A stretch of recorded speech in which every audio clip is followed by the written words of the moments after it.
ये कहानी कामिनी और रमेश के बीच की है। कहने को ये दोनों पति पत्नी नहीं है, पर इनका रिश्ता कुछ ऐसा ही है। दोनों ही कुल्लू के एक छोटे से जगह पर एक मिनी वाला होटल चलाते हैं, जिसमें नई शादी करने वाले कपल्स अपना हनीमून मनाने यहाँ पे आते रहते हैं। तो कहानी की शुरुआत कामिनी के बाथरूम वाले सीन से शुरू होती है। कामिनी नहा रही है और ये रंडी का बाल उसका बदन देख रहा है। वाह क्या सीन है यार। कामिनी को सब पता होते हुए भी वो रमेश से कुछ भी नहीं करती, क्योंकि इसी बहाने वो अपने सारे काम इससे निकलवाती रहती है। खैर ये तो छोटा सा सीन हो गया, आगे धमाल मचाने वाले सीन देखने को मिलेंगे और मज़ा भी बहुत ही आएगा। अब इनके होटल में दो नए गेस्ट आने वाले हैं, तो दोनों मस्त होटल की साफ सफाई करने लगते हैं। और फिर कुछ देर बाद काव्या और ध्रुव अपना हनीमून मनाने इसी होटल में आ जाते हैं। रमेश दोनों का सामान अंदर लेके जाता है और सारी फॉर्मेलिटी पूरी करने के बाद दोनों मियाँ बीवी अपनी थकान दूर करने अपने कमरे में जाते हैं। पर इनके कमरे में आते ही काव्या के साथ बड़ी अजीब अजीब हरकतें होने लगती है। काव्या बहुत ही डर जाती है, पर ध्रुव उसे समझा के फ्रेश होने के लिए कहता है। और फिर अगले सीन में काव्या और ध्रुव का एक छोटा सा वाला रोमांटिक सीन देखने को मिलेगा। छोटा है पर बढ़िया सीन है, पर ये ना ध्रुव का वहम होता है, उसके साथ भी बड़ी अजीब वाली हरकतें होने लगती है। दरअसल ध्रुव का नाता इस होटल से जुड़ा हुआ है, इसी वजह से इनके साथ ऐसी हरकतें हो रही है। इस होटल में एक भूतनी रहती है और उसका रिश्ता इस ध्रुव से है। वो रिश्ता कैसे बना और आगे क्या होगा ये इस वीडियो में पता चलेगा, तो पूरा ज़रूर देखना। ध्रुव बुरा सपना समझ के सब इग्नोर करता है और फिर दोनों बाहर का मौसम देखने जाते हैं, पर ये रमेश और कामिनी हर वक्त इनका पीछा करते रहते हैं। खैर अब अगले सीन में पहला हनीमून बहुत ही एक्साइटेड बनाने के लिए ध्रुव काव्या को बहुत सारे सरप्राइज देने लगता है और अपने कमरे को बिल्कुल सुहागरात वाले कमरे की तरह सजाकर काव्या के साथ मौज मस्ती करने लगता है। पर जब ये गपागप कर रहे होते हैं तब इनके साथ बड़ी डरावनी वाली चीज़ें होने लगती है, कभी काव्या के साथ तो कभी ध्रुव के साथ। इसे डर कर दोनों जाते हैं ओनर रमेश के पास। यहाँ पर रमेश कामिनी के साथ मिलके शराब पीने में लगा है। दोनों को शराब इतनी चढ़ी है कि वो खुद होश में नहीं है, पर वो काव्या को दिलासा देते हैं कि हम दोनों आपकी पूरी रात पहरेदारी करेंगे।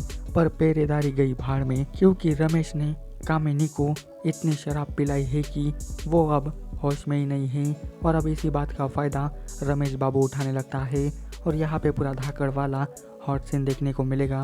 सीन पूरा झक्कास है और बेहोशी की हालत में रमेश कामिनी की अच्छे से धुलाई करता है।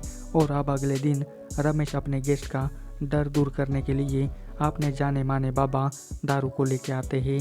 दारू बाबा अपना तंत्र मंत्र मार के सारा घर चेक करता है, पर अभी उसे कुछ भी यहाँ पे नहीं मिलता।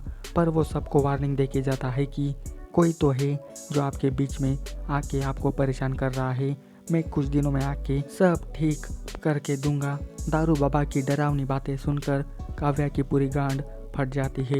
इसी वजह से दोनों यहाँ से वापस जाने का प्लान बनाते हैं, पर रमेश थोड़ा इनको चुतिया बना के यहीं पे रोक लेता है। रमेश ध्रुव को बाबा के पास जाने के लिए कहता है और कामिनी जाती है मार्केट में।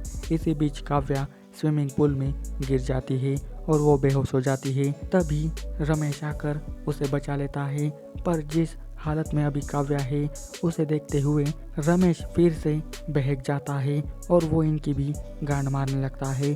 और यहाँ पे एक बढ़िया वाला हॉट सीन देखने को मिलेगा जो एकदम मस्त सीन है। काव्या इतनी डरी हुई है कि वो बार बार बेहोश होने लगती है और यहाँ पे अभी देखने को मिलेगी असली वाली भूतनी परी। परी सबको मारने की धमकी देती है। परी इन सबको डराने के लिए वो सब करती है जो एक भूत कर सकता है। परी से डर के सभी लोग पूरे बेहोश पड़ जाते हैं और जब सभी होश में आते हैं तो सब यहाँ से भागने की कोशिश करते हैं, पर डायन भागने देगी तब ना। सभी परी के चंगुल में अब फंस गए हैं, ना कोई यहाँ से भाग सकता है ना परी इनको छोड़ने वाली है। पर तभी रमेश दारू बाबा को लेकर आता है और बाबा अपनी दिव्य दारू की मदद से परी को अपने वश में कर लेता है और उससे पूछने लगता है कि तुम क्यों इनके पीछे पड़ी हो। और अब यहाँ पे पूरा राज सुनने को मिलेगा। दरअसल परी ध्रुव से सच्चा वाला प्यार करती थी, पर ध्रुव इसके जिस्म से प्यार करता था। वो हर वक्त इसका फ़ायदा उठाता रहता था और जब परी को सब पता चल गया था तो उसने आत्महत्या करने की कोशिश की और इसी वजह से वो मर गई थी और वो भूत बन के अब इनके पीछे पड़ी है। इसी वजह से वो ध्रुव के पीछे पड़ी है। पर ध्रुव कहता है कि मैंने भी तुमसे सच्चा वाला प्यार किया था, लेकिन घर वालों के डर से मुझे दूसरी शादी करनी पड़ी। ध्रुव की ऐसी बातें सुनकर परी इमोशनल हो जाती है और वो इनको मुक्ति देकर यहाँ से गायब हो जाती है और फाइनली इनके ऊपर से भूतनी का साया ख़त्म हो जाता है।